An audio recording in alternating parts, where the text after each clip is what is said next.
عفوك إني للنور مدت يداي نزعت أسرار قلبي وجئت ألقي أسايا رباه عفوك إني.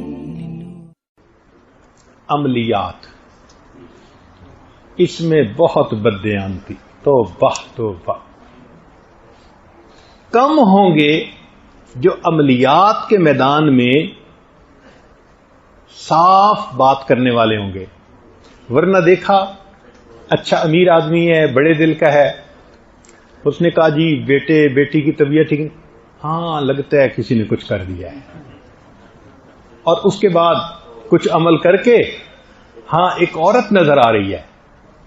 ایک سٹوری بناتے ہیں وہ, اور اس سٹوری کو پہلے اس بندے کے دماغ کو ریڈ کرتے ہیں کہ کون سی سٹوری اس کو جلدی اپیل کرے گی. تو اس کو جب کہتے ہیں نا کسی نے کچھ کر دیا, تو ہر بندے کا کسی نہ کسی کے ساتھ تو مسئلہ ہوتا ہی ہے نا. وہ کہتا ہے ہاں پھپھو نے ہمارے ساتھ کچھ کر دیا ہے, خالہ نے کچھ کروا دیا ہے, وہ میرے پارٹنر نے کچھ کروا دیا ہے. اچھا نا مجھے آصیب کا اثر نظر آتا ہے, سخت اثر ہے. کوئی آصیب نہیں ہوتا, صرف اس کے ذہن کے مطابق اس سے بات کر دینے سے تاکہ وہ مان جائے.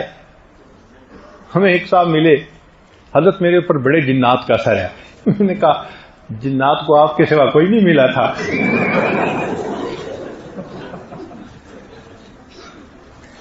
اس کو پکا یقین تھا کہ میرے اوپر جنات کا اثر ہے, حالانکہ کوئی اثر نہیں تھا. وہ سائیکولوجیکل اثر تھا اس کے اوپر, صرف کہ اس کو کہہ دیا تھا تمہارے اوپر جنات کا اثر ہے, اور وہ مریض بنتا جا رہا تھا خدا کا بندہ. ہم نے کہا تیرے اوپر کوئی اثر نہیں. اس نے کہا جی فلاں نے کہا. ہم نے کہا بھائی کوئی اثر نہیں. جی فلاں نے بھی کہا. کوئی اثر نہیں. جی فلاں نے بھی. عفوك إني للنور مدت يداي